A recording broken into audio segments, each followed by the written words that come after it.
Hi. Alright, sword log. The time is 2:40 something p.m. The date is September 14th. And I'm over here in the park in Jersey City. Getting some thoughts together on my longsword checklist. I've talked about this in another video, kinda, where I just got into the shoulders. Oh, I hope this wind isn't fucking up the audio too much. But I'm kind of just doing this to talk into a camera and get my thoughts organized for that. The checklist goes into 4 parts.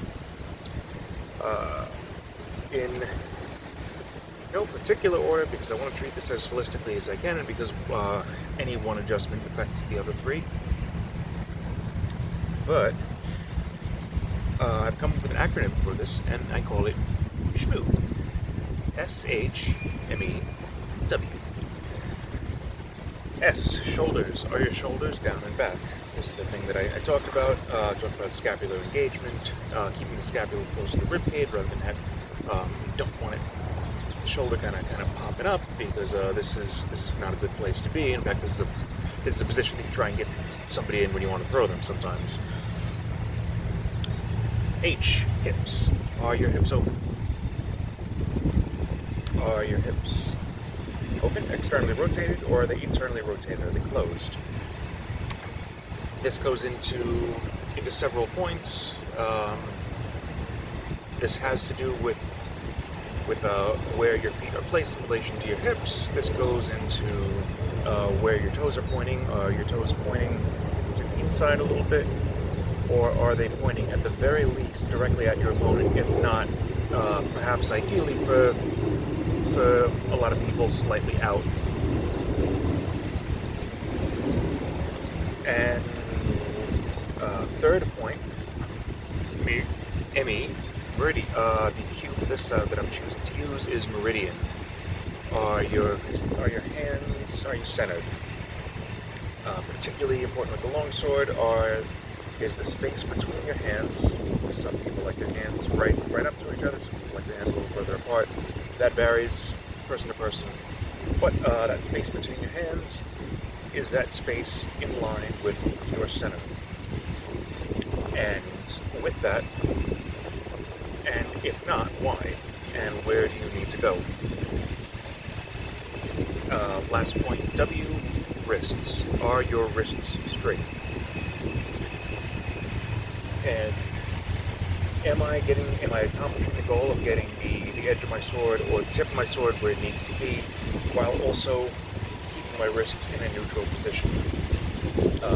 Specifically, having these metacarpals line up with the bones of my forearm. So that is the very short, very condensed version of that checklist. SHMeW. Shoulders, hips, meridian, wrists. Ooh, I wonder if I can...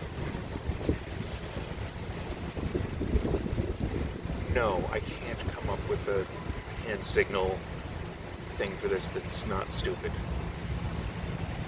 SHMeW is already kind of stupid. I really like that it's so stupid. Shoulders, hips, meridian, wrists. This, in my mind, I feel like wrists should be first, but then I can't have a stupid acronym like SHMeW.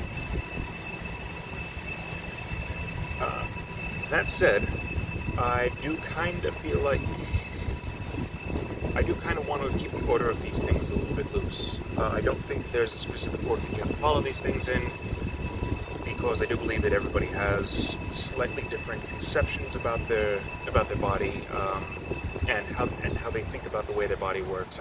That's not a uniform thing, because bodies themselves are not uniform, nor is cognition uniform. And realistically, I mean, you know, the alignment of the wrist can, realigning the wrist can require tweaking the shoulders. Tweaking the shoulders will require tweaking the hips, and tweaking the hips can require tweaking the shoulders, and etc. This all needs to be kind of thought of as one thing, as the body is kind of thought of as an entire entity that is made up of a small handful of concepts. If we're getting into at least my understanding of the way medieval people thought about the body, and it's kind of an approach that I'm trying to take here. I want to get into the heads of the people who are writing this. What assumptions did they have about what assumptions did they make about the world? What was that lens that they looked at the world through? And how did they look at their own bodies and the compositions thereof? There's plenty of stuff on humors and complexion is not the right word. Complexion is the whole overall thing. Disposition. There we go. On humors and dispositions, and that's something that I'm kind of meaning to dive into a little bit more. But yeah, I don't know. But the point I'm trying to make here is that the body is not a sequence of cause and effect items, but it's a complex web. I think that medieval people probably understood this, and that's how I'm trying to approach this as well, just because that kind of makes sense for me, and I think that it's the kind of thing that can make sense for a lot of other people as well. So that's it. SHMeW. Shoulders, hips, meridian, wrists. I realized I made 5 there. Shoulders, hips, meridian, wrists. There we go. 4 things.